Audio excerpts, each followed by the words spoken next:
Na Renascença com solverde.pt e à XN Alerta, unidade de pessoas desaparecidas, todas as terças à noite. E há tanto tempo que não nos víamos, não é? Há tanto! Por isso, se calhar, vamos recordar como é que foi. No último episódio de Extremamente Desagradável...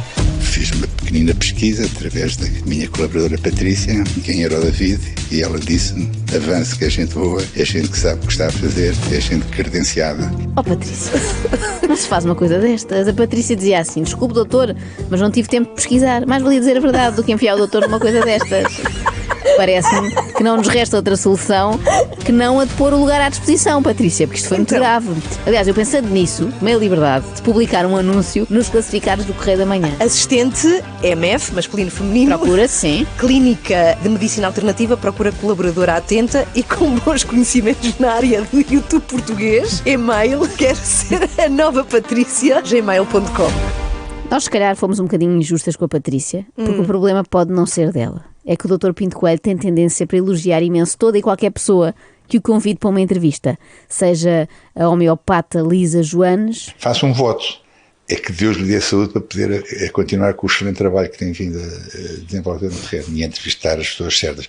As pessoas certas, como eu. Pois. Ou o nosso velho conhecido, o Sérgio Tavares, DJ, jornalista pela verdade. Tenho muito prazer e digo, sinto honrado também, já deu para ler e ver alguma do seu currículo, tudo quanto tem feito nesta área do jornalismo, tão importante para informar as pessoas, e como tal permite-me dizer, sem querer bajular ninguém, que é uma honra para mim estar a ser entrevistado por si. A importância de canais como este do Sérgio Tavares é brutal. É delicioso ouvi-lo, doutor. É delicioso ouvi-lo, doutor. Claro que é, claro, então não é? Primeira vez que elogiam o currículo de Sérgio Tavares enquanto jornalista. A verdade é que recebemos centenas de candidaturas ao lugar da Patrícia. Eu desde já agradeço, em nome do Dr. Pinto Coelho, é claro, que agora tem de facto a oportunidade de arranjar uma nova assistente. Nós analisámos todos os currículos e passaram à fase final dois fortes candidatos. A primeira é a Sara Santos, que diz: tenho 22 anos e acredito que sou uma boa substituta da Patrícia, uma vez que acredito no jejum de 72 horas, porque faz milagres ao corpo humano, faço a cada 3 dias. Apesar de ser jovem, tomo calcitrim para prevenção de todas as dores. Adoro todos os podcasts de homens brancos, porque eles são bastante superiores a mim e todos os temas são fascinantes. E a segunda é do Henrique João Costa, que diz o seguinte: bom dia, excelentíssimo senhora doutora dos recursos humanos da clínica do Dr. Manuel Pinto Coelho. Li nos classificados do CM que procuram uma nova Patrícia, neste caso um Patrício. Tem algumas exigências sobre as tarefas a realizar nessa função. O horário tem que ser depois das 10, por motivos óbvios, e não pode superar as 4 horas diárias por causa das influências energéticas a que possa estar sujeito. Tenho experiência em YouTube, na ótica do visualizador, apesar de não perder muito tempo com isso, porque ouço diariamente, através da rádio, um resumo do melhor do que lá se passa. Na minha atual profissão, lido com bastantes pessoas e viajo por todo o país. Estou apto a lidar com gente idiota com sotaques variados. Parabéns a ambos. Isto é real. Isto é tudo real, são candidaturas reais. Havia muitas, escolhemos estas duas. Agora hão de ser contactados pela Patrícia, que ainda está em funções, no consultório do doutor, e responder a algumas perguntas. Ora, eu queria aqui treinar-vos para uma entrevista de emprego na clínica Chegar Novo a Velho, do Dr. Pinto Coelho. Sim, se querem ser bem-sucedidos, venham comigo. A Inês vai liderar aqui o processo de recrutamento e fazer as perguntas, e eu vou ser aqui uma espécie de candidata e vou dar as respostas certas. Muito bem. Obrigada, Joana, porque eu sou muito experiente a liderar processos de recrutamento. Bom, boa tarde. Boa tarde. Tem conhecimentos de Word e Excel? Sim, na ótica do utilizador, mas prefiro escrever de outra forma. Com papel e caneta? Não, com pimentos. Pimentos não. Pimentos! Ela corta o pimento. Com pimentos é incrível. Com tipo pimentos tinta de beterraba. Com pimentos, ainda não tentei, mas está nos meus planos, com pigmentos e argila nas paredes de cavernas. Eu sou grande apreciadora da pintura rupestre e de tudo o que tem a ver com o período paleolítico de forma geral. Porque é que as pessoas destas sociedades mais modernas são pessoas muito mais doentes que as pessoas das civilizações mais antigas do paleolítico. Cá está. Ou isso, ou na altura não sabiam bem que nomes dar às doenças, não é? As pessoas morriam de causas naturais, aos 16. Peço desculpa, o que é que está para aí a dizer? Não, nada, desculpa, estava a pensar alto, estava aqui a pensar noutra coisa. O que eu queria dizer é que é óbvio que agora somos muito mais doentes do que éramos antigamente. Por exemplo, na Grécia Antiga eram todos muito mais saudáveis do que nós e tinham imensa longevidade. Dar ouvidos a um homem que 460 anos antes de Cristo genialmente anteviu tudo isto e de tal maneira nós percebemos que realmente que o pai da medicina Hipócrates, que foi o gênio que foi, a gente diz que mais cedo se morria, mais cedo o homem morreu com 83 anos. Isto é para aquelas pessoas que dizem que se morria muito mais tempo, nos tempos da pré-história. Calma aí. Hipócrates morreu com 83, Platão com 80. E entre outros, vai aqui 2 horas a falar de pessoas assim desta natureza, Pronto, houve 2 que viveram mais tempo que os outros. Portanto, a exceção que confirma a regra. Eu creio que não há condições para continuarmos, se calhar, esta entrevista de não, emprego. peço desculpa, espera, dê-me mais uma chance, que eu também aprecio exemplos da antiguidade clássica. Nada feito.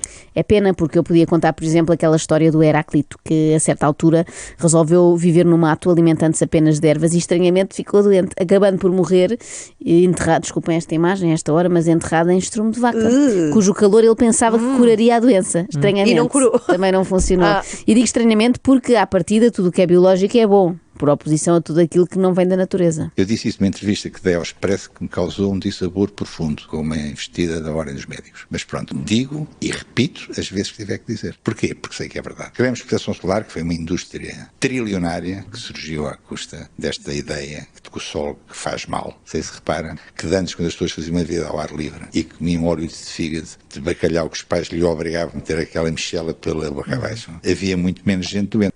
Urge distribuir óleo de fígado de bacalhau por todas as enfermarias. Protetor solar, não. Não, isso não. Isso é um veneno. Sim, Não, é o óleo, não é para fora, é para dentro. Sim. Também, se calhar óleo por fora também, pá, ajuda a fritar, não é? Mas sim, óleo de fígado de bacalhau para dentro, em todas as enfermarias de hospitais por este país fora, a ver se as pessoas começam a ter alta.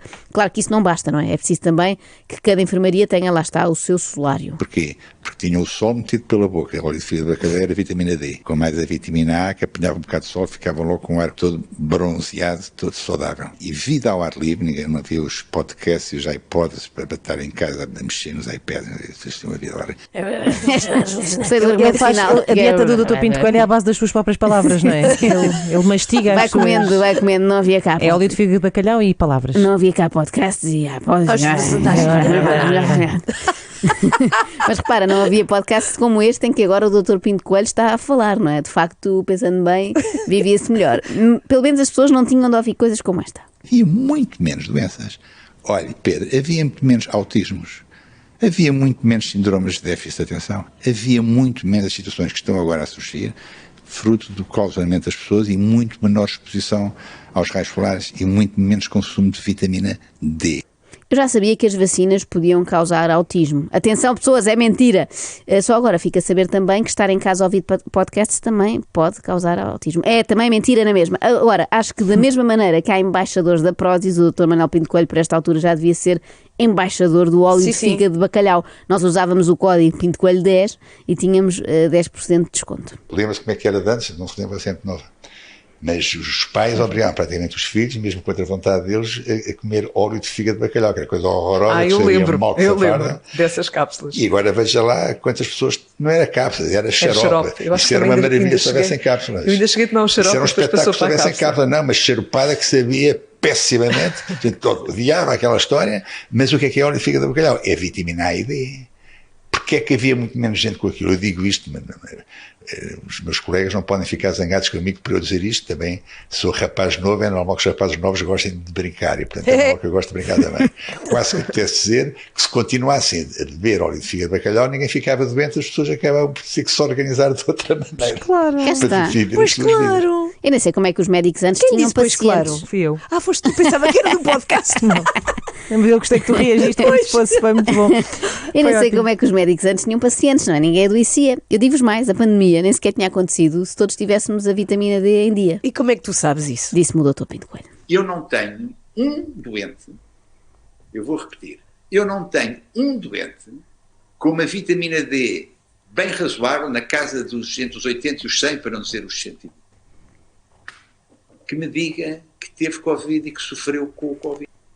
Só é pena ao Governo não ter aproveitado este conhecimento que o Dr. Pinto Coelho pôs à disposição da sociedade. Um vídeo de 3 minutos que eu fiz em maio de 2020, 3 meses depois de aparecer o Covid, em que eu convidei o Governo e o Primeiro-Ministro a distribuir gratuitamente pela população vitamina D. Até disse quanto? 10 mil unidades nutricionais por adulto, e disse que se na altura, se isso fosse feito, podiam ter a certeza que se iria minimizar bastante as consequências do vírus que tinha acabado de surgir. Ninguém ligou nenhum. Nem Portugal, nem parte nenhuma do mundo. Sabe que nos países das latitudes equatoriais da linha do Equador, há 10 vezes menos doenças autoimunes que na Escandinávia. É. Pumba, ficam com este fun fact só por causa das tosses. Ora, aí está uma expressão que não se usa nas zonas com clima equatorial, porque lá nunca há Não tem tosses. tosses, não percebem, não é? Pois. Só na Escandinávia que anda sempre tudo a tossir. Mas realmente o governo fica muito mal nesta fotografia, não é? António Costa já estava mal visto, realmente, por não despedir o Ministro das Infraestruturas. Agora soma-se a isso não ter contratado o Dr. Pinto Coelho para Ministro da Saúde. É que eu acredito que se tivesse sido este homem a suceder a Marta Temido, a única forma que teríamos de ver uma bata branca era na HBO. Como assim? Quem diz HBO diz Netflix ou até numa reposição do Médico de Família. Se cortar ao seu filho o aporte dos alimentos que lhe lesionam o intestino, açúcar, glúten e caseína, leite, que eu estou para aqui a dizer, e não lhe dá também nada que tenha glúten, o seu filho, para ver mais tarde uma bata branca, tem que ir ao Netflix. É incrível, porque ao não consumir açúcar, glúten e caseína, garante também que ele nunca partirá uma perna nem um braço, não é? Ou então parte, mas para não ter de ver ninguém de bata branca, faz um curativo em casa, como se fazia no Paleolítico. Você sabe que o trigo é um opiáceo. Você sabe que os centros de recompensa para o trigo são os mesmos dos centros de recompensa para os opioides, para os opiáceos. Não sabia. Pois é. Não sabia. Sabia que o açúcar, de acordo com Porquê é que alguns custa estudos... tanto deixar de comer pão? Porquê é que as pessoas que comem pão não conseguem deixar de comer pão? É por isso que se vê muita gente a arrumar carros. É gente que é agarrada ao pão. Meteram-se no pão e depois nunca mais conseguiram deixar. E às as vezes pistolas deles, o que é que fazem? Pão. as pessoas não têm Pão, pistolas. pão. Não estava a ver aqui um cenário, não é? Pessoal na rua. Bom, E às vezes... A Ana nunca deixa que, Nunca dá que a verdade Sim, não, repara, se interponha entre ela ela e nunca- uma piada. Percebemos agora que nunca dá moedas aos arrumadores com medo que eles estejam armados, mas não é Claro, costume estarem, costumam claro. ser pacíficos. Estas pessoas às vezes tentam enganar-nos e dizem: chefe, uma moedinha, faz favor, eu juro que é para a droga. E nós, de certeza que é para a droga, não está a mentir. Quando eu virar as costas não vai entrar ali na padaria e gastar tudo em pão da avó. E por falar em avós, o Dr. Pinto Coelho tem já o típico discurso da avó. Aquele que parte muito da ideia de no meu tempo é que era bom. Estruturalmente as coisas não têm o mesmo valor que tinham há 40 anos atrás. A Liz é muito nova, não tem os meus 74 e portanto não se lembra como eu me lembro como é que era há 40 anos um morango. E depois também tem esta, ele está sempre a falar da idade dos seus entrevistadores, lembrando-lhes que são muito mais Pô-los novos. no lugar, não é? Exatamente, mas quando conversou com o nosso amigo youtuber David GT, teve um pequeno lapso. Tomo, porque a minha idade já não é a sua, são 74, você deve ter para aí 34, deve ter menos 40 que eu, se não tem, anda por lá. Quantos? 34. Bem, é melhor começar a fazer então. É melhor ir para consulta. Já percebi o truque do Dr. Pinto Coelho, ele não rejuvenesce as pessoas, como diz, ele troca-lhes a idade. ok. Da mesma forma que acha Sim. que o David GT tem 34, quando ele na verdade tem 27, ele recebe pessoas na clínica e a quem diz assim: para 100 anos está com uma pele ótima. E as clientes: não, mas eu tenho 59. É que a miudagem de 20 anos, desculpem lá a expressão, como vocês, eu dei 34, eu tenho menos que 34, desculpe lá. 27. Desculpa, eu percebi. Não, tem que Eu ter desculpa. estiquei-me com os 34, mas você tem um discurso que o põe um pouco mais velho. Tem uma idade mental superior à idade física. Por isso é que eu me atrapalhei. Claro, deve ter sido a primeira. foi dita David GT. E Pois. sim, e provavelmente a última vez que o David GT ouviu um elogio à sua idade mental. Tem tudo em cima. Porque as hormonas são o sumo da vida, como os brasileiros disseram com alguma graça. Eu escrevi na capa de um livro que eu escrevi, Hormonas, o sumo da vida. Já perceberam que não tenho jeito para plagiar. É os brasileiros que disseram, lá em Ribeiro, e lá eu digo. Está a ser modesto. Na verdade até tem jeito para plagiar, porque eu fui ver a capa desse livro e não há lá nenhuma referência a esses brasileiros, não é? Nem um asteriscozinho, nada. Andou estes anos todos a recolher os louros da incrível frase: as hormonas são o sumo da vida. Também não é assim tão boa. Não, vendo bem não é assim tão Não, bom. não é, Realmente não é. também não valia a pena. É melhor aquela outra dos brócolos, que não sei se foi gamada a algum brasileiro ou se é Como é que original. é? Em princípio é original, porque caso contrário seria brócolis. É Eu assim. escrevi um artigo que está, na altura, dizem que foi viral, e será se foi viral ou não, que eu não tenho forma de perceber, nem tenho tempo para saber. Mas, para o página 1 de Pedro Almeida Vieira, escolheu para título: não é o brócolis e a couve que pagam os cursos de medicina. Bem, um artigo no página 1 do Pedro Almeida Guerra, em princípio, não foi viral. Deve ter sido a colaboradora Patrícia a dizer-lhe que sim. Hoje, se eu fosse professor, a primeira pergunta que eu fazia aos meus alunos é se acham normal, sejam os grandes grupos farmacêuticos a pagar os cursos de medicina. O que é que estavam à espera? Sendo os grandes grupos farmacêuticos a pagar os cursos de medicina, o que é que se está à espera? Que a pessoa saia de lá a comer brócolis e couve? Claro que não, claro que não. As pessoas saem de lá todas entupidas em comprimidos. Basta passar ali ao pé da Faculdade de Medicina para constatar que são todos uns drogados. E se entrarmos no refeitório, vemos que não há lá couves nem brócolos, nunca. Só servem clavamox e alprazolam, prato vegetariano. tanto um verde. Olha, eu não sabia, era que as farmacêuticas estavam a financiar os cursos de medicina. Aquilo está tudo comprado. É óbvio que deviam ser as mercearias. Tipo, aquele novo curso da Católica devia ser patrocinado pelo Chico da Fruta. Luís, é assim, onde o homem mete a mão é um desastre. Porque o homem mete a mão para faturar. Exato. Não mete a mão no sentido de vou cá ajudar o meu semelhante, coitadinho, a gente quer vê-lo com mais saúde. Não. Mete a mão para faturar. E é um desastre, porque mete coisas que não dão saúde a ninguém. É um desastre. O Dr. Pinto Coelho é, e bem, completamente contra atividades que tenham como principal fito a faturação. Abre uma única exceção para atividades que sejam levadas a cabo por ele. Enquanto eu vir as pessoas cada vez mais entusiasmadas, cada vez mais felizes, e aquilo não é Santa Casa da Misericórdia, as pessoas pagam. E as atividades que lá se fazem não são baratas. E as pessoas pagam. Liga para lá, 2135970, marca uma pergunta para mim, vai lá em julho ou em agosto. As pessoas pagam. E ver que as pessoas vão e que se interessam e que hoje, muitas delas nunca mais as volta a ver, porque aquilo é um conselho que se dá uma vez, não sei que dá dia sim, dia não, repetir as mesmas coisas, até porque aquilo não é barato, as consultas não são baratas e as pessoas, enfim, custa-lhes de pagar aquilo. Por isso é que as consultas têm de ser muito caras. Agora que ele tenha dado o número de telefone, lá no meio. Quem quiser marcar, já sabem. Vão ser ainda atendidos pela Patrícia daqui a uma semana, talvez por um novo Por uma colaborador. nova, pois. Mas é por isso que as consultas têm que ser muito caras, porque depois a pessoa vai lá, não é? Percebe que é meia hora a ouvir falar dos benefícios do óleo de fígado de bacalhau e já não volta. Mas fazem mal, devem Pois. voltar. Olhem, como é que se chama um Pronto. jovem do hip-hop que é vegetariano? É brócolos. Deixa assim só. Extremamente desagradável. Extremamente desagradável. Com o apoio à XN e Solverde.pt, casino online e apostas desportivas.